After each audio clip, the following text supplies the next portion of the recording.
Hi, Taurus. Welcome to your reading for the week of December 2nd to December 8th. Pick a comfy spot, grab a warm drink, and let's see what Spirit has to say. So, this week we're going to be doing a future love spread. So, we will take a look at your energy, their energy, what keeps you apart, what will bring you together, and how/when will you meet. And then, as usual, at the end, we will pull our self-care card and our affirmation card. So let's take a look. Future love for Taurus, please.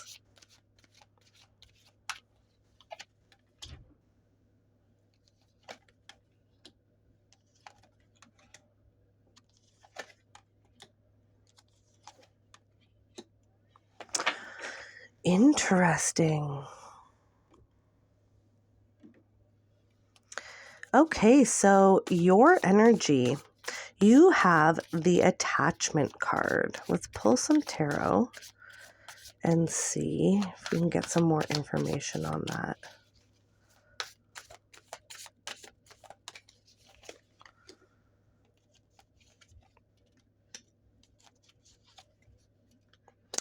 Okay, so some of you are still attached to a previous relationship that you had been in. For some of you, with the Empress being here, this is somebody that you've had a child with or children with, or that you were thinking about starting a family with. Doesn't have to be for all of you, but you are the attachment card. You have the Five of Wands, the Empress, and the Six of Swords. So you are absolutely on your way to moving on from this, but you are there's still a Five of Wands energy here where there's back and forth, maybe some arguing, stuff like that. So I know this pile isn't about advice, but I'll just give you a piece of advice here. If you are still attached to somebody and you do not have any legal obligation to continue talking to them. So if you don't have any children together, if you don't have any assets together or whatever, I would strongly suggest completely disconnecting from this person. So block them. Yeah, don't talk to them unless you're attached. If you're co-parenting with somebody, obviously you have to have some type of relationship with them, right? If this is someone that you do have children with, or you do have like a house or a business or something that you're trying to separate from, maybe you're in the middle of a divorce or whatever. If you are kind of in the thick of it, in the middle, or you have to talk to this person because you have children, I would highly suggest looking into, I think the technique is called gray rocking. This will help separate your energy from this other person. You really need to be detaching from this person. And I know that it's really, really, really, really hard, especially if you have children together and you still have to co-parent. Humans are just emotional creatures, right? We're emotional creatures, so we act out of emotion more time than we don't. And that can cause a lot of like the Five of Wands energy, but I really need you to rise above that, okay? Because at the end of the day, you really need to move on from this. So if you are able to completely disconnect, like there's no financial things holding you guys together, there's no children, or there's no whatever holding you guys together, and even if there is, I would strongly suggest a cord cutting. It doesn't have to be fancy. Sometimes cord cutting is just like a cord cutting meditation. That is more than good enough. You don't need all the fancy things that you see online. You don't have to say a certain thing and do a certain thing and let a certain thing happen. And it's just just a meditation will do you good. So, picturing a cord of light between you and that other person, and then that cord severing, and saying some things to yourself like, I completely disconnect from this person and situation. I release this. I forgive them. I forgive myself. Kind of that kind of stuff. So that's where your energy's at right now. You're still kind of attached to something in the past, but you are moving on. I can see that you've already started this moving on. There's just some stuff that still keeps you connected, and you're going to want to try and your best to just completely release that and cut the cord. Okay. So their energy, so your future partner's energy, they have the first chakra, which is the root chakra. So they are living in the moment right now. Very grounded. Let's pull some tarot on that. Oh yeah, King of Wands, 8 of Wands, 6 of Wands. They are out and about.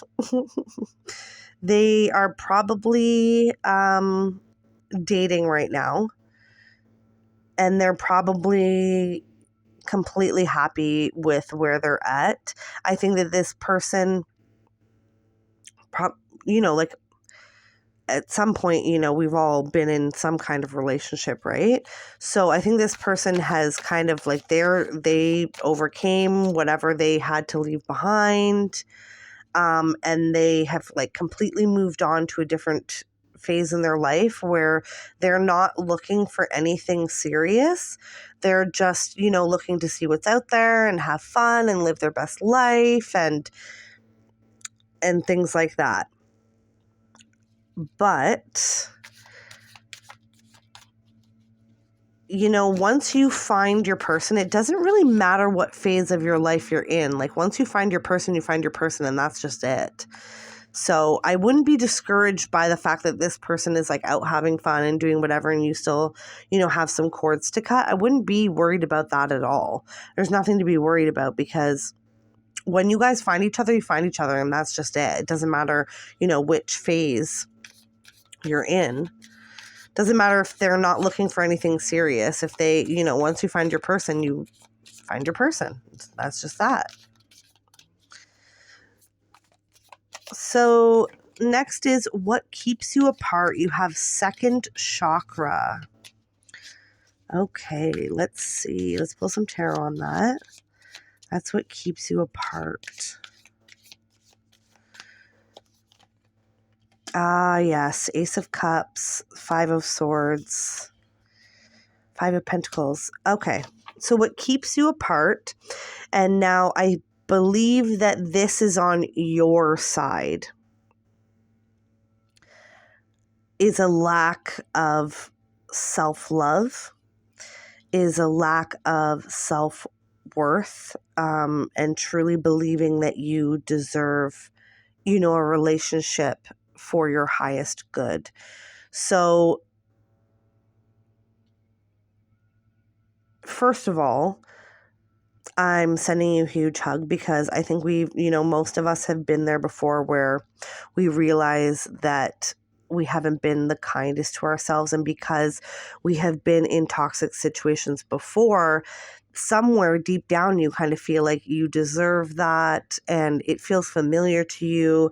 And it's really hard to kind of get to a place where you're okay with healthy relationships and being treated with kindness, which is, I know, strange to say out loud, but it is a thing that us humans struggle with when we've been through trauma and, bad things. It's tricky getting to a place where we feel like worthy of better.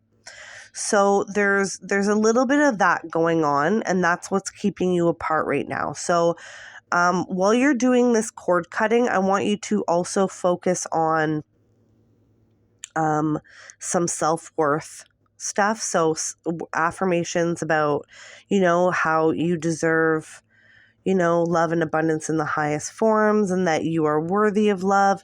What the universe is really telling you to do right now is to fill up your own cup. Okay? Fill it to the very top till it's overflowing. Okay? That's what Spirit wants you to do right now. So what will bring you together? You have door to value. This is very interesting. Let's see. So some kind of abundance. I want to say windfall, which is strange. Let's get some tarot on this and see if we can figure that out. So this is what will bring you together. Okay. Queen of Cups. Page of Swords. King of Cups. Look at that. The Queen and King of Cups.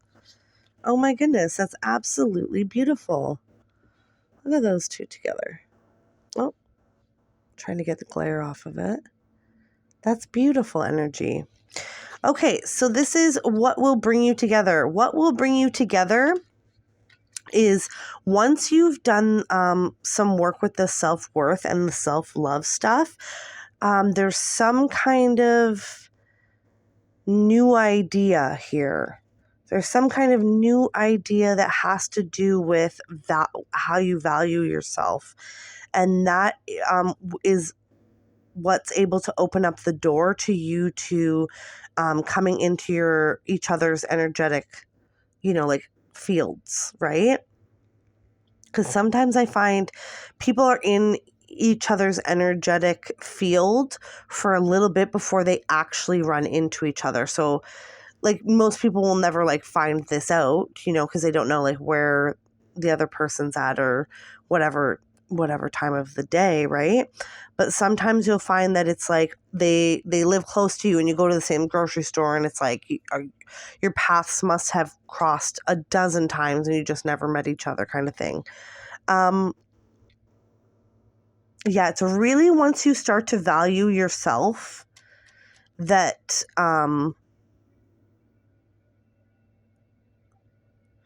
okay, so once you start to really value yourself, there's going to be something that you start doing because of that. And that's going to open up the door to you two finding each other.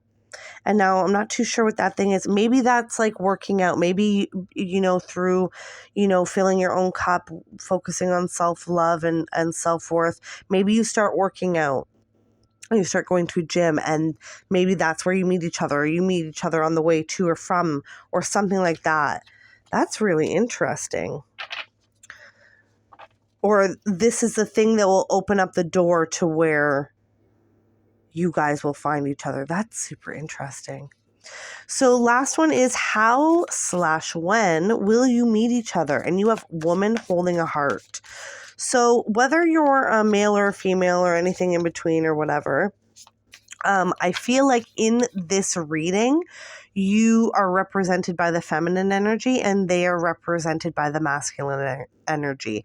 So it doesn't matter like what anyone's actual gender is. Everybody has feminine and masculine energy. And sometimes we're more, feeling this way and sometimes we're more feeling that way and whatever. The woman holding the heart is what came out for how and when will you meet. And I think that that's kind of just summing up everything that I just said in these last two piles here. And it's once you kind of get yourself whole and you fill your cup up all the way, that is when you guys are able to meet each other. So let's see, we got 8 of Swords, the Moon, and the 5 of Cups. Okay, so once there's a lot of deep deep issues that you have been working on and are currently working on and will be working on in the near future. With the 8 of Swords, the Moon, the 5 of Cups, coming out with the woman holding a heart, Spirit is saying that you, first of all, don't worry about when this person is showing up for you, okay? Don't worry about when they're showing up for you. They're going to show up for you when you are ready to receive love in the highest form, okay? And it is going to be a mystery to you, okay? It's not, I mean, obviously. Yeah, there's no definitive answer here as far as like a day or a time or a season or whatever. It really all depends on where you are at in this cycle of healing, moving on, cutting the cords to your past, and really moving forward with your self-worth and your self-love, because it's not until you truly 1,000% deep down believe that you are worthy of love and you will get it, that's when it can come in. You know, if you have those limiting beliefs and self-doubt buried deep down inside of you, it's love is not able to come in because you feel like you don't deserve it. So you're going to naturally avoid it, even though you want it, you want these things, but your soul, your spirit is going to avoid it if you feel like you don't deserve it and you're not worthy of it. And like, I'll just say, you are 1,000% worthy of it. I don't care what happened here in the past for you. Whether it was, just it didn't work out, or if it was a toxic, abusive relationship that maybe, stemmed from like toxic relationships in your childhood and you just kind of continued those patterns. Like I don't care where you've been, where you came from, what you've done, what you haven't done, whatever. You are worthy of love. You are worthy of abundance. You're worthy of everything that this life has to offer. But I can tell you that until the cows come home. But it isn't until you truly believe it, you truly believe it inside of yourself, that the switch will flip and you'll kind of open up this new chapter of your life where you're able to call this person in. Okay? That was a really, really deep reading. So before we go, we will pull our self-care card and our affirmation card for the week. Okay, so the self-care card is something you can do to show yourself a little bit of love this week. Okay, and help fill up your cup. Okay, so self-care for Taurus, please. Read. Ooh, I absolutely love that. So, I mean, I can't tell you what to read or what to not read, but maybe look up some books about, whatever it is that you've been through here, about kind of moving on from that or healing, or some books on, like self-worth, self-love, living your best life. Do some reading this week. That's absolutely perfect, because sometimes we just don't have all the information, right, available to us for us. And sometimes it just takes that one sentence, that one thing that happens that flips the switch for us. I really am getting this like switch flipping energy for you through all of this. Like, you've just kind of hung on to this way of being for so long, and you're just waiting for that thing that's going to flip the switch, and then you can really, really, focus on self-love, filling up your own cup, and getting yourself to a place where you're able to receive love and abundance in the highest forms. Okay, so do some reading this week. And then our last card before we go is our affirmation card. So something you can remind yourself of throughout the week that'll keep you on track, keep you positive. So let's see. Affirmation for Taurus, please. I can do less and attract more. Ooh, I absolutely love this, because sometimes we're just searching, so hard for the answer to something. And sometimes it's just so much simpler than we think it is, right? So remind yourself this week, I can do less and attract more. Okay, Taurus? All right, that's what I have for you today. I hope this reading has been insightful. Until next time, remember, you are smart, kind, beautiful, and brave. Bye, my friend.